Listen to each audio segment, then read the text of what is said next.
Assalamualaikum warahmatullahi wabarakatuh. Halo, kami dari kelompok 1, kelas 11 MIPA 4, SMA Negeri 92 akan mempresentasikan mengenai kasus ancaman di bidang IPOLEK Sosbud Hankam.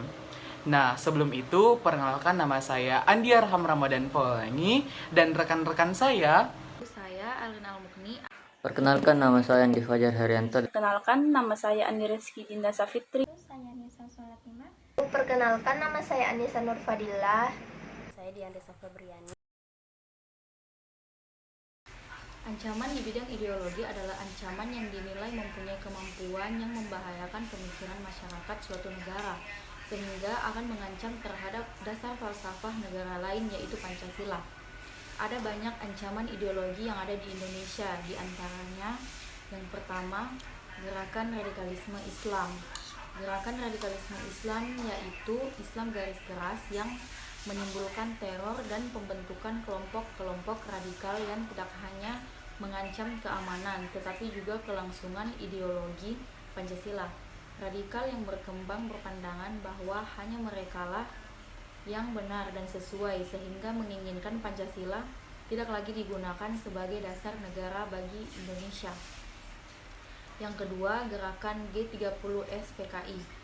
Masuk dan berkembangnya paham komunisme dari negara-negara seperti RRC, Uni Soviet di Indonesia berdampak pada terjadinya peristiwa G30S PKI.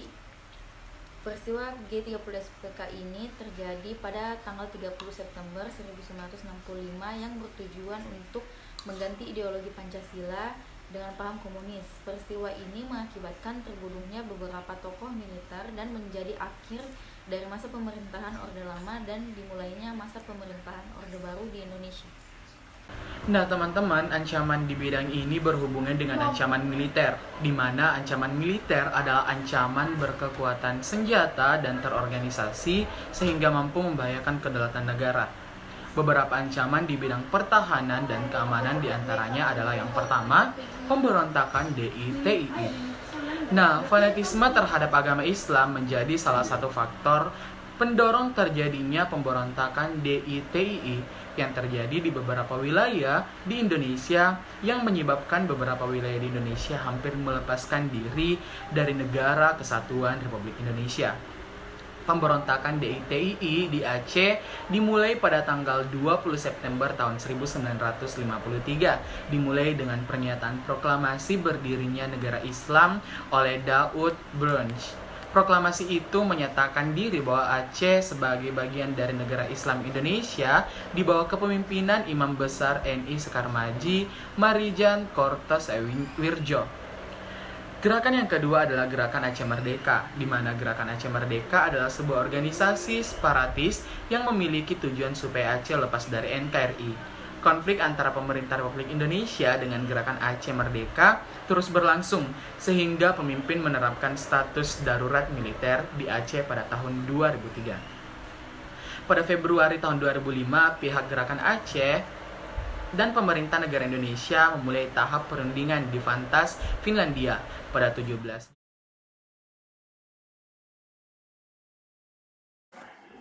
Ancaman sosial budaya berupa isu-isu kemiskinan, kebodohan, keterbelakangan, dan ketidakadilan yang menjadi dasar timbulnya konflik vertikal antara pemerintah pusat dan daerah, dan konflik horizontal yaitu suku, agama, ras, dan antar golongan atau sara. Beberapa kasus ancaman sosial budaya yang terjadi di Indonesia diantaranya: 1. Korupsi. Korupsi seakan-akan merupakan tindakan yang lumrah di Indonesia. Bagaimana tidak? Sudah ada banyak kasus-kasus korupsi yang terjadi di Indonesia. Di tahun 2020 sudah tercatat ada 169 kasus, seperti yang baru-baru ini terjadi kasus korupsi Jiwasraya di tahun 2020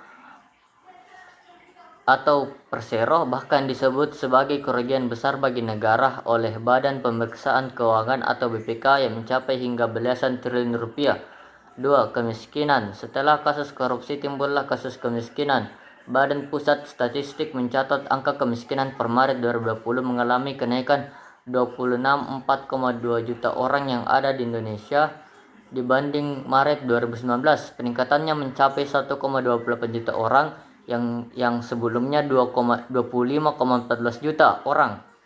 Persentase penduduk miskin juga naik 0,77% poin dari Maret 2019 yang hanya 9,41%, dan juga dengan kemunculan COVID-19 yang makin memperburuk keadaan. Ancaman di bidang politik ialah merupakan ancaman yang dapat bersumber dari luar negeri maupun dalam negeri.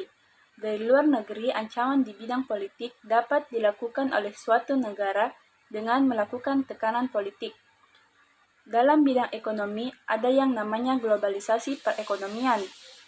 Globalisasi perekonomian adalah proses kegiatan ekonomi dan perdagangan di mana negara-negara di seluruh dunia menjadi satu kekuatan pasar yang semakin terintegrasi dengan tanpa rintangan batas teritorial negara. Globalisasi perekonomian mengharuskan penghapusan seluruh batasan dan hambatan terhadap arus modal barang dan jasa. Globalisasi ekonomi berakibat batas-batas suatu negara akan menjadi kabur dan keterkaitan antara ekonomi nasional dengan ekonomi internasional akan semakin erat. Globalisasi di satu sisi membuka peluang pasar produk dari dalam negeri ke pasar internasional secara kompetitif. Di sisi lain, membuka peluang masuknya produk-produk global ke dalam pasar domestik. Meski menjadi keuntungan globalisasi, juga menjadi ancaman bagi kedaulatan ekonomi warga negara.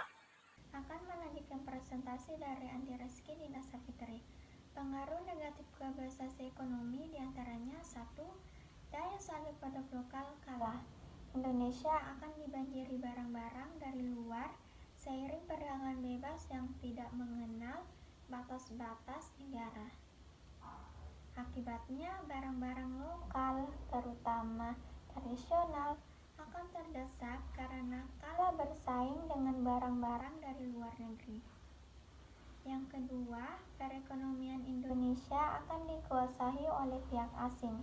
Perekonomian Indonesia akan dikuasai pihak asing cepat atau lambat, sebagai dampak dari makin mudahnya orang asing menanamkan modalnya di Indonesia.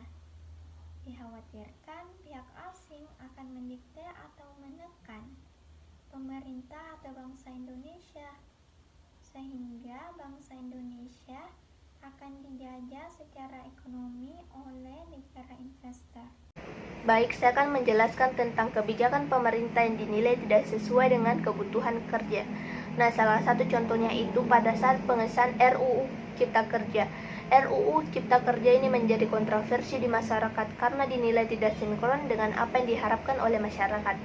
Nah, RUU Cipta Kerja ini juga telah resmi ditandatangani oleh Presiden Joko Widodo pada tanggal 2 November 2020 lalu. Namun, Serikat Buruh meminta agar aturan tersebut dicabut lantaran banyak pasal yang dinilai merugikan kalangan buruh. Beberapa pasal tersebut berupa kembalinya sistem upah murah, PKWT atau karyawan kontrak seumur hidup, dan pesangon murah. Yang ada di kawasan Harmoni, Water Cannon, kemudian kami juga Tragedi Talangsari 1989. Tragedi Talangsari yang terjadi di Lampung pada 7 Februari 1989 termasuk dalam salah satu pelanggaran hak asasi manusia di Indonesia. Pada masa tersebut, Soeharto mengadakan program pedoman penghayatan dan pengamalan Pancasila atau P4. Program ini banyak menyasar masyarakat Islam yang kritis terhadap pemerintahan Orde Baru. Sampai akhirnya hal tersebut memancing reaksi kelompok Islam di Indonesia termasuk Warsidi di Lampung. Akhirnya kelompok Warsidi polisi yang menyebabkan tragedi pembantaian dalam tragedi tersebut. Diketahui ada sekitar 130 orang tewas dan 229 dianiaya. tengah malam menjelang tanggal 7 Februari tahun 1989,